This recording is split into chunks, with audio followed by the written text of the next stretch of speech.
तो युवा चेहरों को मंत्रिमंडल में जगह मिल सकती है। जाएंगे लखवीर के पास। इस वक्त की बड़ी खबर आप तक पहुंचा रहे हैं, दलित चेहरों को भी मंत्रिमंडल में जगह मिल सकती है। लखवीर, आवाज पहुंच रही है आप तक?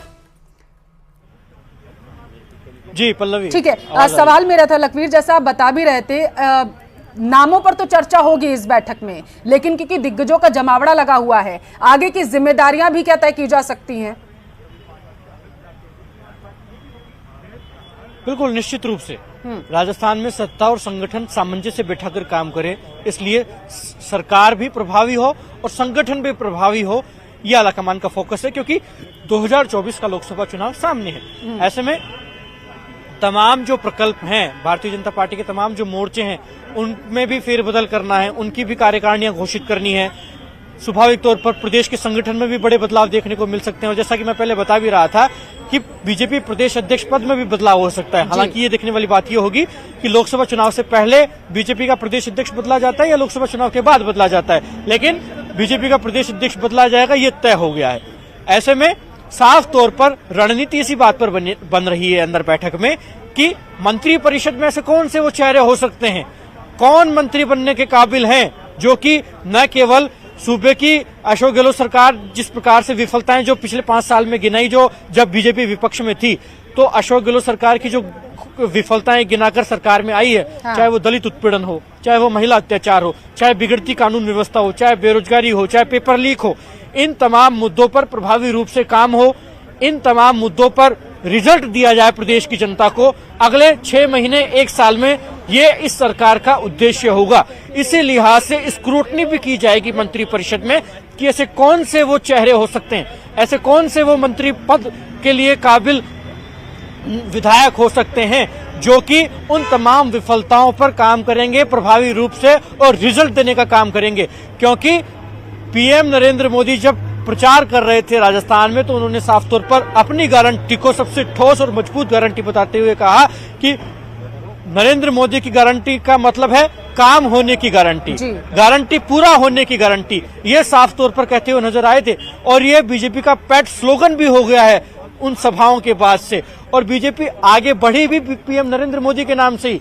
ऐसे में साफ तौर पर जिन विफलताओं के आधार पर पिछले 5 साल हमलावर थी बतौर विपक्ष के भारतीय जनता पार्टी, बीजेपी के तमाम नेता कह रहे हैं कि मोदी की गारंटी मतलब पक्की गारंटी, और इन्हीं को पहुंचाने का काम बीजेपी के नेता कर भी रहे हैं। महत्वपूर्ण ये है, अब लखवीर बताइएगा कि क्या बैठक शुरू हो चुकी है क्या? बिल्कुल, इस बैठक में अपेक्षित तमाम नेता राष्ट्रीय अध्यक्ष जेपी नड्डा के आवास पर पहुंच गए हैं और इस बैठक का विधिवत शुभारंभ हो भी गया है। ये बैठक अब बीजेपी अध्यक्ष जेपी नड्डा के आवास पर शुरू हो गई है, जिसमें पहले तो साफ तौर पर तमाम जो प्रदेश कोर ग्रुप के सदस्य हैं उनका धन्यवाद ज्ञापित किया जाएगा, उनका आभार जताया जाएगा, और क्योंकि राजस्थान में बीजेपी की अच्छे बहुमत के साथ सरकार बनी है। हालांकि बीजेपी एक्सपेक्ट कर रही थी राजस्थान में कि 130 से ज्यादा सीटें आएंगी, लेकिन इतनी आई नहीं, क्योंकि करीब 10 बीजेपी के बागी ही चुनाव जीतकर आ गए। तो उन तमाम पॉसिबिलिटीज पर भी मंथन संभव है इस बैठक में कि आखिरकार वो क्या कमियां रही कि बीजेपी की सीटें कम रही, आखिरकार वो क्या कमियां रही कि हम हमारे बागियों को मना नहीं पाए और वो निर्दलीय चुनाव लड़े और जीत कर आ गए। और साफ तौर पर कई सीटों पर तो बीजेपी के आधिकारिक जो प्रत्याशी थे उनकी जमानत भी जब्त हो गई। सांसद देवजी पटेल अपनी जमानत नहीं बचा पाए, स्वर्गीय भैरव सिंह शेखावत के दामाद और पूर्व मंत्री नरपत सिंह राज भी चित्तौड़गढ़ से अपनी जमानत नहीं बचा पाए। ऐसे में कई नेता हैं जो अपनी जमानत भी सुरक्षित नहीं कर पाए। ऐसे में पार्टी चाहेगी प्रदेश के नेताओं से जवाब कि क्या कारण रहे, टिकट वितरण क्यों हम अच्छा नहीं कर पाए। बीजेपी के नेता of the record of camera कहते भी हैं कि अगर टिकट वितरण ठीक तरीके से होता तो हम अच्छा परफॉर्म कर सकते थे, हमारी सीटें और बढ़ती, लेकिन कहीं ना कहीं चूक हम में हुई, कमियां रह गई। हालांकि हमारी सरकार अब आ गई है, अब सरकार अच्छे तरीके से कैसे काम करे ये हमारा उद्देश्य है। हमारा संगठन कैसे प्रभावी तौर पर मजबूत पूरे प्रदेश में दिखाई दे, ये हमारा फोकस है। और निश्चित रूप से इस बैठक में चर्चा यही होगी कि आखिरकार मुख्यमंत्री, उप मुख्यमंत्री के साथ साथ मंत्री परिषद में कौन कौन नेता शामिल हों।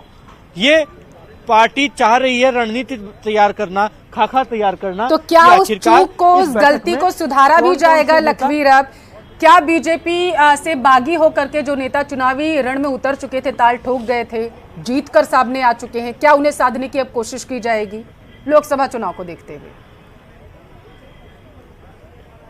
देखिए, वैसे तो बीजेपी के विधायक दल के पास पूरा बहुमत है, 115 सीटें हैं। ऐसे में विधायक, जो निर्दलीय विधायक हैं, उनसे संपर्क तो साधा गया था, लेकिन क्या उन्हें उनका समर्थन लिया जाएगा? क्योंकि राज्यसभा चुनाव भी सामने आएंगे, फिर लोकसभा चुनाव भी हैं, और ऐसे में उनका रिप्रेजेंटेशन काफी मायने रखेगा, क्योंकि तमाम लोग अच्छे मैंडेट से चुनाव जीत कर आए हैं। हालांकि पार्टी ने टिकट नहीं दिया था तो निर्दलीय चुनाव लड़े, जीत भी गए, लेकिन अब क्या वो पार्टी के साथ नजर आएंगे? क्या बीजेपी को समर्थन देंगे? हालांकि वो निर्दलीय हैं तो स्वाभाविक तौर पर निर्दलीय ही रहेंगे, लेकिन समर्थन किसी भी दल को वो दे सकते हैं। ऐसे में क्या बीजेपी को समर्थन देंगे, ये देखने वाली बात होगी। हालांकि पार्टी चाहेगी कि ये तमाम लोग बीजेपी को समर्थन दे, क्योंकि बीजेपी के विचार परिवार से ताल्लुक रखने वाले ये तमाम नेता हैं, बीजेपी के तमाम ओहदों पर भी रहे हुए हैं, बीजेपी के कार्यकर्ता माने जाते हैं। हालांकि टिकट कट गया तो चुनाव लड़े, लेकिन आज भी इनकी जो श्रद्धा है वो बीजेपी के विचार के प्रति है। लखवीर, आपके पास वापस आऊंगी, लेकिन इस वक्त की बड़ी खबर दर्शकों तक पहुंचा दे। बैठक में गृह मंत्री अमित शाह मौजूद है, पहुंच चुके हैं सीएम भजनलाल, और दोनों डिप्टी सीएम भी बैठक में मौजूद है। मंथन किया जा रहा है, बैठक शुरू हो चुकी है। बताते चले, गजेंद्र सिंह शेखावत समेत कई बीजेपी के दिग्गज नेता जो हैं वो इस वक्त जेपी नड्डा के आवास पर मौजूद हैं। वहां पर मंथन किया जा रहा है, और जैसा कि लगातार हमारे संवाददाता लखवीर इस पूरे मामले पर जानकारी दे रहे हैं, वो बता रहे हैं कि तमाम मुद्दों को लेकर के बैठक में मंथन जो है वो किया जा रहा है। और इसके साथ साथ मंथन, लखवीर, क्या इस बात पर भी किया जाएगा कि बीजेपी के प्रदेश अध्यक्ष अगला राजस्थान में कौन होगा? जैसा कि आप बता रहे थे कि संभावनाएं हैं कि बदला जा सकता है। लखवीर जी, देखिए, ये तो निश्चित हो गया है कि बीजेपी के प्रदेश संगठन में बदलाव साफ तौर पर होंगे। बीजेपी का प्रदेश अध्यक्ष भी बदला जाएगा, कोई नया प्रदेश अध्यक्ष देखने को मिलेगा, चाहे और वो प्रदेश अध्यक्ष जो होगा वो मूल ओबीसी या फिर दलित आदिवासी तबके से ताल्लुक रखने वाला होगा, ये साफ तौर पर कहा जा सकता है। हालांकि प्रदेश अध्यक्ष कौन होगा, इस पर तमाम जो आलाकमान है वो मंथन करेगा, तमाम दिग्गज नेता मंथन करेंगे, और उसके बाद ही राजस्थान भाजपा का नया प्रदेश अध्यक्ष नियुक्त किया जाएगा। लेकिन उससे पहले ये जानना जरूरी है, इस बात को लेकर दिलचस्पी है कि बीजेपी का प्रदेश अध्यक्ष लोकसभा चुनाव से पहले बदला जाएगा या फिर लोकसभा चुनाव के बाद बदलाव किया जाएगा, क्योंकि करीब 6 महीने ही हुए हैं सीपी जोशी को प्रदेश अध्यक्ष बने। उनके नेतृत्व में चुनाव करवाया गया, उनके नेतृत्व में प्रदेश का चुनाव हुआ, लेकिन प्रदेश का चुनाव हुआ और सरकार भी आ गई, 115 सीटें आई। हाँ। लेकिन बीजेपी के प्रदेश अध्यक्ष सीपी जोशी खुद का बूथ हार गए, खुद की विधानसभा हार गए, और वहां से भाजपा से बागी होकर निर्दलीय चुनाव लड़े। चंद्रभान सिंह आक्या करीब 10,000 वोटों से चुनाव जीत गए। ऐसे में ये उनके लिए सेटबैक है, ये उनके लिए थोड़ा निराश करने वाली खबर है। हालांकि सीपी जोशी वो चेहरा है जो कि बिना किसी क्रेडिट की होड़ में पूरे प्रदेश अध्यक्ष कार्यकाल में नजर आए और बीजेपी सरकार बने। इसके लिए उन्होंने कई संकल्प भी लिए थे और साफ तौर पर बिना किसी विवाद में पड़े काम भी किया। हालांकि जब भजनलाल शर्मा मुख्यमंत्री राजस्थान के हो गए हैं, ब्राह्मण तबके से आते हैं, और बीजेपी के प्रदेश अध्यक्ष सीपी जोशी जो कि खुद ब्राह्मण हैं, ऐसे में साफ तौर पर उन्हें अब इस पद से इस्तीफा देना होगा नैतिकता के आधार पर, और किसी अन्य व्यक्ति को पार्टी का आलाकमान प्रदेश अध्यक्ष पद से सुशोभित करेगा और नया प्रदेश अध्यक्ष नियुक्त जल्द किया जाएगा। हालांकि सवाल सबसे बड़ा यही है कि जब प्रदेश अध्यक्ष का बदलाव होना सुनिश्चित हो गया है, ऐसा नजर आता है, लेकिन वो प्रदेश अध्यक्ष क्या लोकसभा चुनाव से पहले बनाया जाएगा या फिर लोकसभा चुनाव के बाद बनाया जाएगा, ये सबसे बड़ा कैबिनेट विस्तार को लेकर के बैठक हो रही है, तो जरा बताइएगा कि सियासी गलियारों में क्या है। पहले फेज की बात करें तो कितने लोगों का नाम सामने आ रहा है?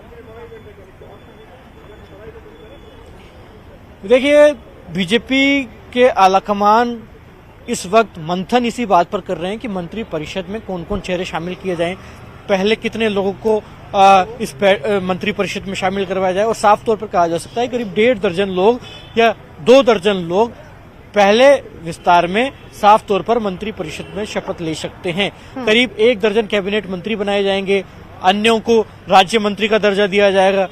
आगे जो नेता छूट जाएंगे उन्हें बोर्ड आयोग की जिम्मेदारी भी दी जा सकती है जो कि गैर विधायक हैं, क्योंकि Bharatiya Janata party cadre base party के कार्यकर्ताओं की बड़ी फौज है, नेताओं की बड़ी फौज है, और कई नेता ऐसे हैं जिन्हें टिकट की उम्मीद थी, जिन्हें टिकट नहीं दी गई, कई नेता ऐसे हैं जिनकी सरकार लाने में महत्वपूर्ण भूमिका रही। ऐसे में उन तमाम नेताओं को भी बोर्ड आयोग का चेयरमैन बनाया जाएगा। ये निश्चित है, बोर्ड आयोग की जिम्मेदारी उनको दी जाएगी। इससे किसी प्रकार की कोई दरकिनार नहीं किया जा सकता, क्योंकि पार्टी चाहती है कि तमाम जो नेता, तमाम जो कार्यकर्ता जो विचारनिष्ठ हैं, जो कि पार्टी के लिए समर्पित रहे पिछले 5 साल, उन्हें ज्यादा से ज्यादा प्रतिनिधित्व सरकार में दिया जाए। चाहे उन्हें बोर्ड आयोग का चेयरमैन बनाकर राज्य मंत्री का दर्जा दिया जाए, या फिर जो विधायक जीत कर आए हैं उन्हें मंत्री परिषद में शामिल करवाया जाए। नजर इस बात पर है कि कैबिनेट मंत्री का दर्जा किन किन नेताओं को मिलता है और किन जाति बिरादरी तबकों से आने वाले लोगों का, किन क्षेत्रों से आने वाले लोगों को कैबिनेट मंत्री बनाया जाता है। इस पर नजरें होंगी, क्योंकि एक चूक बीजेपी से हुई है। हमने देखा कि भजनलाल शर्मा जयपुर के सांगानेर से चुनाव जीतकर आए, उन्हें मुख्यमंत्री बनाया गया। दिया कुमारी जयपुर शहर की विद्याधर सीट से चुनाव जीतकर आई, उन्हें उप मुख्यमंत्री बनाया गया। दूदू सीट से चुनाव जीतकर आए प्रेमचंद बैरवा को उप मुख्यमंत्री बनाया गया। ऐसे में तमाम जो लोग हैं वो जयपुर जिले और जयपुर संभाग से ही आते हैं, मुख्यमंत्री और उप मुख्यमंत्री। ऐसे में अन्य क्षेत्रों को, अन्य जिलों को कैसे बैलेंस किया जाए, ये प्रभावी तौर पर बीजेपी का फोकस होगा, बीजेपी के आलाकमान का फोकस होगा, क्योंकि अन्य क्षेत्रों से आने वाले विधायकों को, वरिष्ठ नेताओं को भी। लखवीर, इस बार के चुनाव में तो महत्वपूर्ण ये भी बन जाता है कि गृह विभाग को लेकर के क्या कुछ रूपरेखा देखने को मिल सकती है। लखवीर, बहुत अच्छा सवाल है पल्लवी आपका। देखने वाली बात होगी कि आखिरकार गृह विभाग जो है, गृह मंत्रालय जो है, वो क्या मुख्यमंत्री खुद अपने पास रखेंगे या फिर किसी वरिष्ठ विधायक को, वरिष्ठ नेता को गृह मंत्रालय सौंपा जाएगा, क्योंकि बिगड़ती कानून व्यवस्था को बड़ा मुद्दा बनाया भारतीय जनता पार्टी ने बतौर विपक्ष। भारतीय जनता पार्टी ने मुद्दा बनाया तुष्टीकरण को, महिला अपराध को, महिला अत्याचार को, दलित उत्पीड़न को। तो इन तमाम मुद्दों पर गृह मंत्रालय बेहतर मॉनिटरिंग करे। इसलिए देखने वाली बात होगी कि नाम किन किन का सामने निकल कर आता है। लखवीर, नजर बनाए रहेगा, क्योंकि बड़ी अपडेट दर्शकों तक पहुंचा रहे हैं, बड़ी खबर है ये। फिलहाल के लिए आपका शुक्रिया तमाम जानकारी पहुंचाने के लिए, और इसी के साथ फिलहाल के लिए इस बुलेटिन बस इतना। यहाँ वक्त है एक छोटे से ब्रेक का।